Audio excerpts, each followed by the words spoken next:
My name's Bryan Crowe. I shoot predominantly sports. I started in Dave's class about 6 years ago. My first experience with an SLR was, I think, New Year's Eve 2004. My brother-in-law handed me a Nikon D100, and it was the first time I'd ever shot with something that reacted instantly to the photograph. I had shot my kids for a couple of years with point-and-shoot digital cameras in sports, and had been pretty frustrated with the delay.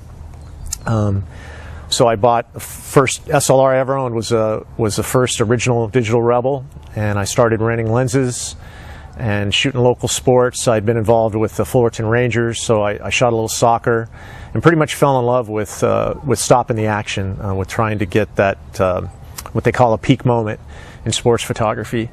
And I realized that I wasn't going to make it very far shooting green box, so I looked at the adult education catalog that was sitting on my counter and found Dave's class. Went to the Anaheim location and took the beginner class, and I still have Dave's book that he prints up. In fact, I violated every copyright rule known to man and made some copies for some friends. The basic fundamentals that I know about photography I learned there. Leave room to travel, watch your backgrounds, keep them clean, no porta potties in the back. The relationship of shutter speed and aperture to ISO. Learned a lot in that class. Went on a couple Dave's trips. Learned a lot about landscape photography from the people that were in the class. Then took the intermediate class. Predominantly really love sports. It's what got me going. One of the benefits of becoming serious about photography is the big white lenses when you're shooting Canon are kind of a ticket to go places that you normally wouldn't be able to go.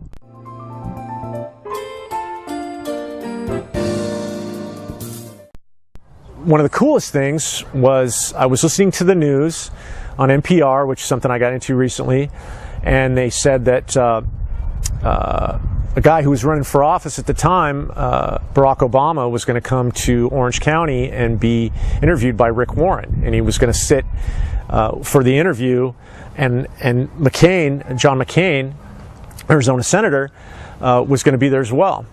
And so I called Sharon, the owner of the paper, and I said, you should try and get a credential for this. And sure enough, she went through the Democratic side, and Obama likes the smaller papers and kind of the grassroots thing because that's where he came from, and we got it. And I got to go to Lake Forest, and I got to be in the church. We had to fight to get a spot. They were going to push us out, but I managed to keep it. And the dogs sniffed my equipment, and I took a day off of work. It was an all-day sucker to get inside and get set up, and I got to photograph him while he was being interviewed, as well as McCain. And then because of that, we got on the list. And then when he won, we got on the White House list. And so anything that happens in the West that the White House is involved in, we get media releases and then the opportunity to file for a credential. So not too long after he won, and he was still kind of in the glow of the win before reality set in like it is now, he came to Orange County for a kind of the fireside chat public meeting deal at the Orange County Fairgrounds. And I was 90 feet from him for about an hour with a 400 IS. And it was just a gas, and I felt like a grizzled veteran because I'd been through it before, and I kind of knew what I was going to have to do to get in there. It was an all-day thing. Had to drop my stuff off first, and I'm sure the Secret Service knows way more about me than I do at this point, because post 9/11, they really check you out. But Obama is probably the thing that I'm most proud of. I have a couple 8x10s and a nice single frame hanging at my parents' house. My mom just loves him. The election of Obama was kind of my Kennedy moment because he's my age, and it was kind of a rebirth. And I'm a Democrat, I'm blue collar, so it was a really exciting thing to be part of that. I thought about going back to the inauguration. I had some friends who went. And then I even got to shoot him again. I got to go out onto the tarmac at LAX when he flew in for a fundraiser, and I got to shoot Air Force One as it landed, and all the working of the security before. We got to see that a little more at the airport. The military checking the place out. They fly in with these fighter helicopters. But the camera really opens the world up to you, to places that you wouldn't be able to go. Another interesting thing, just through shooting the bull with somebody at a party, I got a gig covering the some red carpet events. I did the Oscars, and what's the other one that comes before the Oscars? The one that's television based and before the Academy Awards. What is it? Emmys? No, the Golden Globes. The Golden Globes was the first one, and at the Golden Globes, I was in the media room after the people won the award.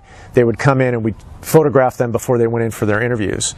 And the first guy through the door, as far as Andy is for me shooting this video, was Bruce Springsteen, who I've loved since I was about 12 years old. And my first load of records came from the Columbia House Record Club, and it had Born to Run in it.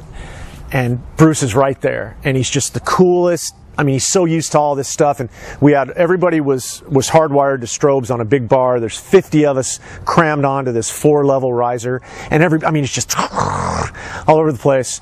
And he was just the coolest, and he had written a song for the Mickey Rourke film, The Wrestler. Well, at the end of the night, the wrestler, or Mickey Rourke, won for Best Actor, so he came in, and Bruce followed him, but stood in the doorway. Well, half of the guys in the pile were paparazzi. And they're screaming, Bruce, Bruce, let's get a shot after we shot Mickey. And the hardest thing was to get Rourke to take his sunglasses off. And I mean, everybody just laid on him because he'd go like this and then bam, back on. He's just really shy or just being weird. So Bruce comes out and they're walking off. And then the paparazzi goes nuts because they see Bruce's redheaded wife, Patty Scaffla.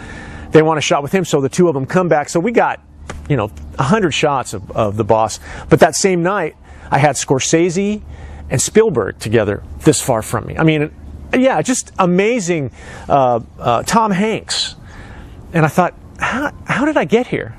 I'm just a part-time, but it's a weird art, and it's not necessarily that you have all this history. It's just people think that you can handle it, you can get the gig. And because of that, with that same company, I think I was filling in for somebody that was ill, extremely ill, and they had cancer, and because they have a pretty tight group of people that do this, because they have to trust you, and they don't want you doing wacky stuff on camera or jumping into shots. So the second gig was the Academy Awards. It was 2 years ago, or a year and a half ago. Not this last one, the one before would have been the 09s. I got to actually be on the red carpet. I was the last location as they turned the corner to go into the Kodak. And that was amazing too. And of course, the last two are Angelina and Brad Pitt. And but just everybody that you watch on. In fact, the night before I watched the movie W, and the guy that played him, can't think of the name, Josh Brolin, walks right up to me, and I just watched the film, and he is much shorter than you would think, like all those guys.